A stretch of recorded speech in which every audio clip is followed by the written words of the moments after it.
Assalamualaikum warahmatullahi wabarakatuh dan selamat sejahtera kepada semua. Okay, hari ni kita masuk bab yang seterusnya, Method of Preliminary Cost Estimating. Ini estimate ataupun bahasa Melayu dia anggaran lah, buat anggaran. New Cambridge International Dictionary of English, dia bermaksud an approximate calculation or judgment of the size, value, amount, cost, etc. or something. Ikut verbal ialah a calculation process of quantity and various items cost in construction work, or approximate cost, prediction cost and not an actual cost. Maknanya ni bukan anggaran yang sebenar lah, anggaran awal. Yang kita belajar untuk bab ini ialah membuat anggaran secara kasar. Okey, dalam pembangunan projek kita ada daripada planning sampai construction dan juga maintenance lah kan. Kat sini kita, kalau sebenarnya kat sini ada peringkat pre-contract dan juga post-contract. Pre-contract ni maksudnya ialah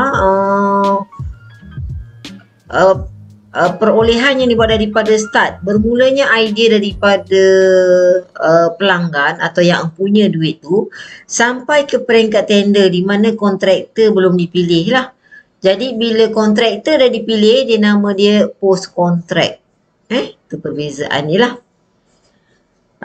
Dekat sini kalau mengikut Jabatan Kerajaan, dia ada 3 dokumen yang kena buat lah, iaitu PDA, Preliminary Detail Abstract, di mana ketepatannya ialah 30 hingga 50% daripada actual cost. Actual cost tu maksudnya bila dah siap, kita akan calculate semua cost yang kita gunakan.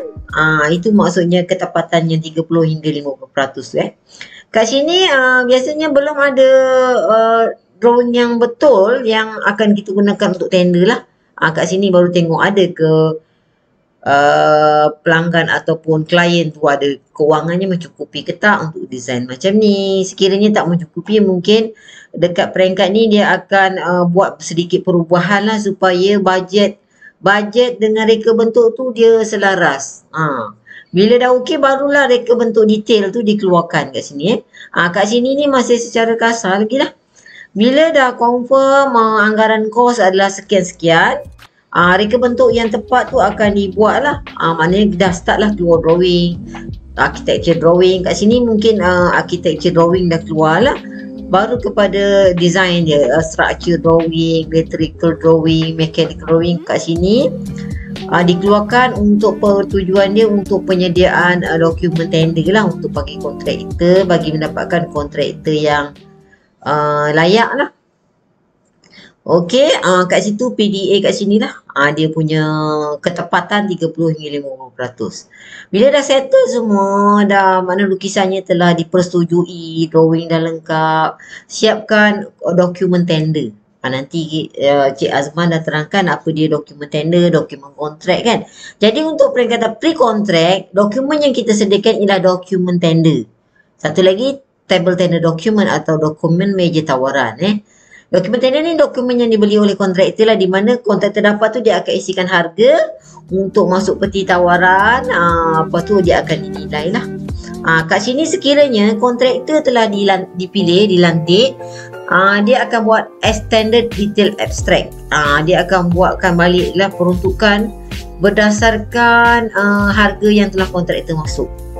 Okey, dah lantik kontraktor tu, barulah kontraktor dapat dokumen, nama dia dokumen kontrak, surat setuju terima dikeluarkan. Dia jadilah proses tu ialah post kontrak.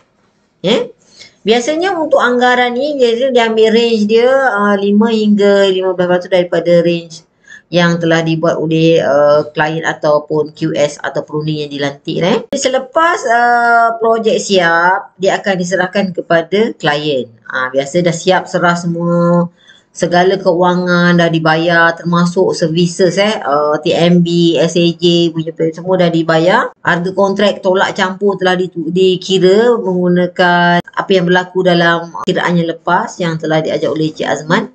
Berkaitan dengan perubahan kerja dah diambil kira semua. Kita akan totalkan balik berapa sebenarnya jumlah.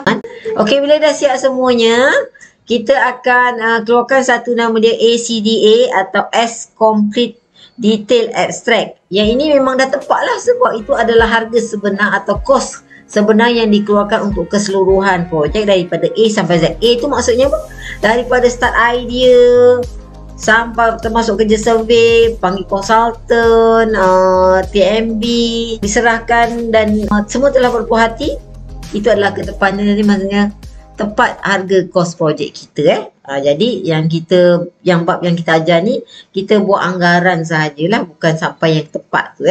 Ini tadi saya dah terangkan. Okey, anggaran kos, kepentingan dia. Kenapa kita nak buat anggaran secara kasar dekat awal-awal yang masa PDA tadi? Untuk menentukan kemampuan projek itu. Katalah contoh yang senang bila kita nak buat rumah sendiri kan. Duit kita ada cuma 200,000 tapi kita nak buat banglo semiji ada kolam renang. Jadi itu tidak sesuai lah. Jadi kepentingan anggaran kita nak tahu berapa agaknya sesuai. Macam itulah. Lepas tu anggaran ni nak buat pemilihan ke bentuk mana yang sesuai ataupun bahan apa yang akan kita gunakan, sesuaikan dengan kos yang kita ada ni lah. Mengenal pasti kos awalan supaya bila kita kalaulah kita tak kenal pasti kos awalan ni, tiba-tiba kita dah design, dah reka bentuk dah, konsultan pun dah reka bentuk, dah panggil kontraktor, rupanya duit tak cukup. Jadi kita tak nak benda tu berlaku. Maknanya ada benda yang kita kena revise kan, supaya dia bersesuaian dengan bajet yang diperuntukkan.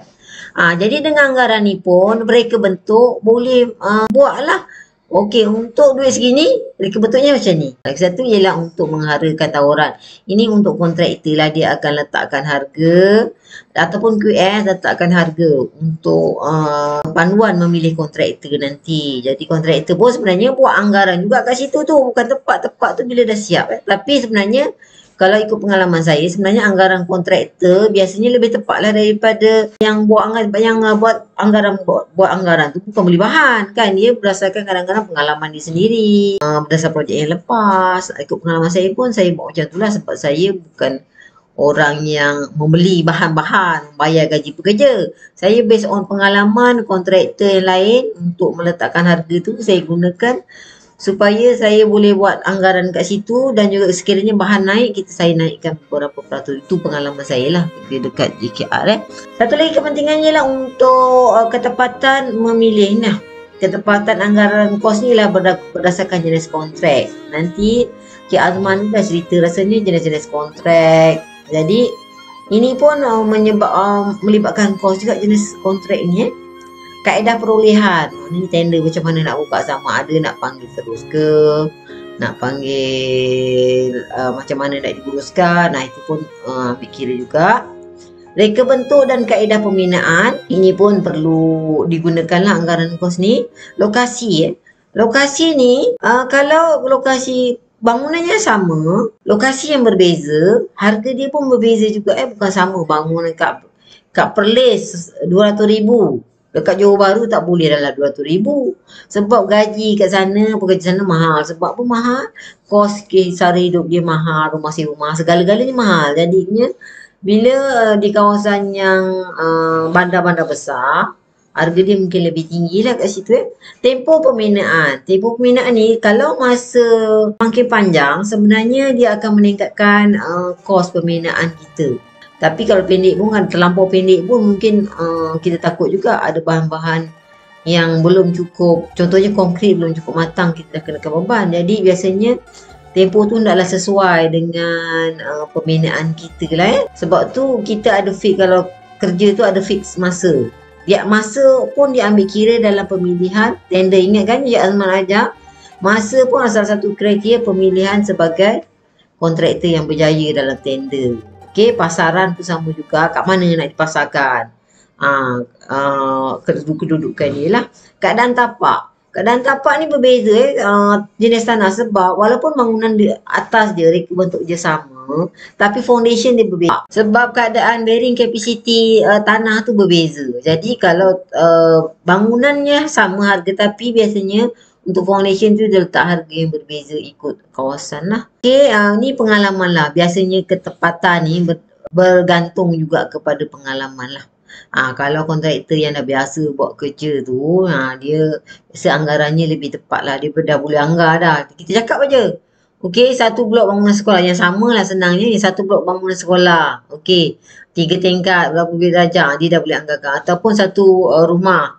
Kita cakap je material dia. Okey, genting. Nak paksa tiles macam ni. Nak paksa dinding batu merah contoh je. Kita cakap je luas kawasan, dia dah boleh buat anggaran secara kasar. Itu pengalaman penting lah. Okey, kaedah buat anggaran ni ada 4 lah. Satu, kaedah luas, kaedah ipadu, kaedah unit dan juga kuantiti nilai hampir. Kaedah anggaran tadi. Okey, untuk kaedah anggaran, kaedah yang paling mudah ialah luas lah. Prinsip dia ukuran dinding dalam. Dinding dalam ni maknanya luas lantai sebenarnya. Kita tak ambil lah ukuran dia luar dinding ke dalam dinding. Kita ambil yang kat dalam je. Maksudnya kat luar lantai. Jadi kalau kita ada lukisan center to center kena tolak tebal dinding lah. Boleh tengok dalam modul kita macam mana cara kiraan dinding dalam sebelah dalam jangan ambil di luar. Tidak mengira dinding dalam dan juga pemisah. Maknanya kalau ada sekat, dinding sekat yang memisahkan ruang dengan ruang tu tak ada kira luas yang kawasan luar je. Tiada potongan untuk servis. Contohnya tempat lift apa, dia tak ambil kira lah. Formula dia senang je. Panjang kali luas kali kos per meter square. Ni luas kali per meter square. Kos per meter square ni kena tahulah. Biasanya kita akan gunakan dengan projek yang similar dengan projek yang kita nak buat anggaran. Gunakan yang tu. Sebab tu kalau ikut oleh kampung punya dia akan okey, satu kaki persegi berapa? Macam tu. Biasanya pakai kaki persegi lah orang kampung ni. Jarang pakai meter persegi. Tapi tak ada masalah. Sama sebenarnya tukarkan aja kaki tu kepada meter square. Tapi orang lebih selesa lah dengan cakap berapa satu kaki persegi. Tapi satu kaki persegi ni bukan semua sama ikutlah tinggi bangunan berapa. Itu akan ditanya lah biasanya kontraktor ataupun tukang-tukang yang nak buat kerja untuk rumah lah. Yang kedua ialah isi padu. Prinsip dia ialah tinggi formula dia ni. Panjang kali lebar kali tinggi kali kos per meter. Cuma tinggi ni dikira daripada atas asas sampai ke bumbung. Dia bumbung ada dua jenis. Satu bumbung rata dan juga bumbung curam. Ni mungkin dah belajar dulu dah dalam construction technology and project management kan. Bumbung curam ni dia setengah daripada tinggi dia lah. Setengah daripada bumbung curam. Jadi tingginya kita ambil separuh. Kalau bumbung rata ni kita ambil 0.61 daripada tinggi parpet dia lah. Ukuran panjang dan lebar yang tadi kalau luas ni kita ambil dalam dinding. Kalau yang isi padu ni kita ambil yang kat sebelah luar. Okey. Ruang berlainan kegunaan diasingkan. Jadi kalau ruang ni sebab kadang-kadang ruang ni mungkin aksesorinya lebih. Jadi kita asingkan. Tapi kalau sama campurkan sekali lah. Ini satu lagi kaedah yang paling mudah ialah kaedah unit. Ni tapi tak semualah jenis bangunan boleh gunakan kaedah yang ini. Biasanya nak buat anggaran aja. Contohnya katalah nak buat masjid, sekolah ataupun hospital. Dia akan tengok hospital tu berapa katil. Kalau masjid berapa orang jemaah. Jadi satu jemaah, satu orang tu dikira kos dia berapa didarabkannya. Macam tu juga ke hospital. Dikira katil lah kat situ Okey, yang ini kuantiti nilai hampir ni. Ni biasanya lukisan dah sempurna lah. Kalau yang tiga kaedah lain, unit, isi padu dan luas, mungkin kita belum ada lukisan yang sempurna. Tapi kuantiti nilai hampir ni, dia telah sempurna, spek dah ada. Cuma kita buat anggaran tu tak detail sangat lah. Tapi menghampiri ketepatan yang tinggi lah dibandingkan dengan kaedah-kaedah yang lain. Kuantiti nilai hampir ni kita kira darab dengan kadar harga. Kadar harga setiap bahan yang digunakan. Ketepatnya lebih baik dibandingkan dengan lain dan perlu masa dan agak rumit. Sebab kita akan kira. Okey, kalau yang ni kuantiti nilai hampir ni perlu masa dan agak rumit. Yang ini mudah. Yang ini kurang sikit mudah. Yang ini mudah jugalah. Jadi pilih. Dia ikut kesesuaian lah. Kalau yang unit ni ikut kesesuaian lah. Yang nilai hampir ni kalau kita mungkin kat peringkat brief tadi yang mula tadi, peringkat bangunan tu kita tak payah tak boleh gunakan kuantiti nilai hampir, kita gunakan luas saja ataupun unit lah. Okey, ini contoh bumbung rata tadi. Tadi kita dah cakap pasal kalau gunakan isi padu, ini adalah bumbung rata lah. Yang kita ambil tinggi dia tu, kita ambil 0.61 pada tinggi dia. Okey, ni formula yang kita gunakan. Unit meter tadi dah ada dalam kita punya slide yang tadi. Okey, untuk contoh kiraan dalam method of cost estimate ni, boleh tengok modul. Kat dalam situ ada beberapa contoh yang telah saya sertakan. Jadi boleh tengok kat situ. Ada kalau sekiranya ada yang tak faham, boleh telefon saya, WhatsApp saya lah. WhatsApp saya mungkin lebih mudah sikit. InsyaAllah kalau saya sempat, ada kelapangan, saya tolong. Tengoklah mana yang awak tak faham.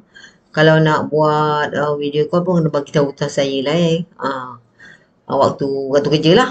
Malam video call tidak dibenarkan lah ya. Okey, okey, kalau nak buat Google Meet pun boleh jugalah. Kalau ada beberapa rakan yang tak faham tu, mungkin boleh buat satu Google Meet dengan saya lah sekiranya tak faham ya. Itu je untuk bab ini. Nanti saya akan bagi tugasan ataupun tutorial untuk subjek untuk bahagian ni. Itu aja. Assalamualaikum warahmatullahi wabarakatuh.